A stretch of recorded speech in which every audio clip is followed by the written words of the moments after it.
What's going on, guys? It's Kane here with the K&A Media Network, and today I am going to be talking about how to land your dream job in sports. So if you don't know me, my name is Kane McCutchen. I am a journalist in my fourth year covering the Texas Rangers and the Dallas Wings, and the number one question that I get asked a lot is, how do I start working in sports? So I put together this little PowerPoint with 4 tips that hopefully help you guys out in at least taking a step towards landing your dream job in sports. So before we get into the tips, I think it's important that we make these establishments. Number one, just like players, everyone's journey is different, right? We all know the different stories of the players, how they all have different journeys to get to their various leagues. When it comes to baseball, some guys might be in the minor leagues for 5, 10 years, and others are there for half a year. But what's important is that they're there. So just like those players, media is the same thing. Some people, it might take them 5 years to land the job they want, or some people, it takes them a half a year or 10 years or whatever it is. Everyone's journey is different, and that's okay. And kind of bouncing along that point, comparison will kill you.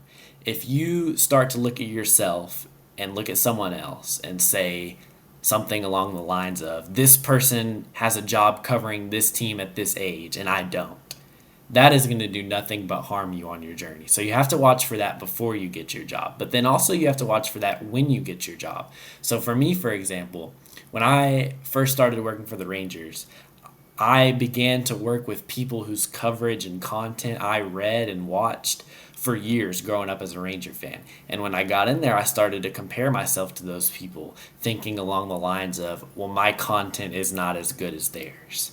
And that really killed me for my first 1.5, 2 years working there. And instead of just focusing on my own content and being satisfied if I put out something that I knew was my best, I compared my tweets and my articles to other people and felt like, well, I just put out a tweet with more information about the same topic than this person who's been working here for a lot longer than me, but theirs has way more likes and reposts than mine does. And that killed me for the first year, year and a half. So it's very important to keep that in the back of your mind, not to compare yourself with other people. So with that being said, let's get into the tips. So the number one thing and the most important thing is start now. So there's nothing saying you can't create a website and start publishing your content there. Start writing stories there, because the first thing that's going to happen when you go to apply for a job is they're going to ask you, hey, do you have any sample stories? And if you start now and you create a website and start publishing content, you can tell them, yes, I do. I've been covering, this team and various other teams and various other topics for X amount of time on my own website, freelance site. Here's that. And that is really going to impress people and make you stand out. So that's the number one thing, is start now. Kind of going along those lines, start now and use Twitter. In our industry, Twitter is where you promote your stories. Twitter is where you post other content. And there's nothing saying you can't make a Twitter account before you have a job and start posting updates on the team. Post your stories there. Cover games there. So here's an example. Here's what my Twitter looks like. On the left, you can see kind of how it's presented. I don't do really anything personal on there. It's pretty much all just for work. So I have a nice header that I made, very easy. Go make yourself a header on just whatever website. Have my profile picture, media personality, that little thing. Do that, and then link your website that you made. So right there, I have a link tree with all my links in there. Link your website in your Twitter bio. That's huge, right? Because where do people really, in our industry, people really find you off of Twitter a lot of times. So you want to make sure you have your link to your website. So start using Twitter now. Like I said, post the updates about the team or sport you want to cover. Here's an example of game coverage from a game earlier this year of what I do. And it's just little stuff, little updates like that. And you can see like 5 likes, 2 likes, 2 likes. So like it's not really going to, pop off all the time. And that's okay. It just matters that you're doing it. So that is a huge thing. Use Twitter. Along those lines, use LinkedIn. Now, this is something that I did not do before I had my job. I started, my first year was 2022. So LinkedIn, I'm sure it was around, but it wasn't that popular. I was definitely not on it. But go on LinkedIn, create your professional, profile. Freelance sports writer would be an example of what it would say. And go on there. Biggest thing, connect with the people in the field you want to be in. Even if you don't know them, I have there it says 108 connections. Most of the people I don't know. Um, I just kind of connect with random people. I would say maybe only half I personally know. So go on there, connect with random people. If you want to be a journalist, find journalists, connect with them. Shoot, connect with me, I'll connect with you. But find journalists and connect with them. What my rule of thumb is every time I go on there to post a story on there, which is my second point. Make sure that you're posting your stories on there.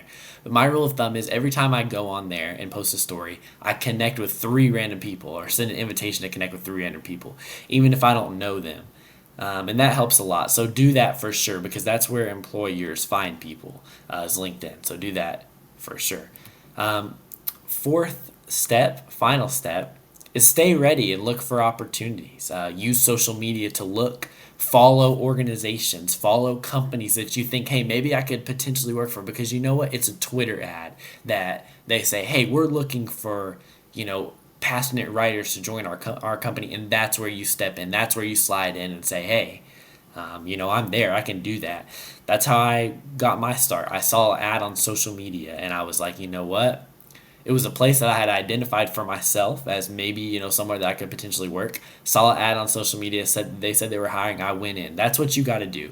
Look for ads. Look for people that are hiring, and do that. Use Twitter while you're on your personal Twitter or Twitter that I said to make of your content. That's where you follow organizations because those organizations are seeing your work, and they may reach out to you. I know I've talked to a lot of people that say, at this point through LinkedIn and Twitter and all that, employers reach out to you as much as you reach out to them. So don't feel free to follow them. Reach out to those organizations. That'll definitely help you a lot.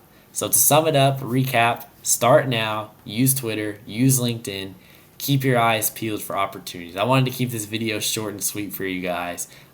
Let me know what else you want to see. If there's any other way I can help, drop it in the comments. If you guys want to hear a video about my journey, I would be honored to share that with you, and hopefully that can help you out some too. But let me know. Let me know what I can do to help. I'm always available as a resource. So love helping you guys out, and best of luck.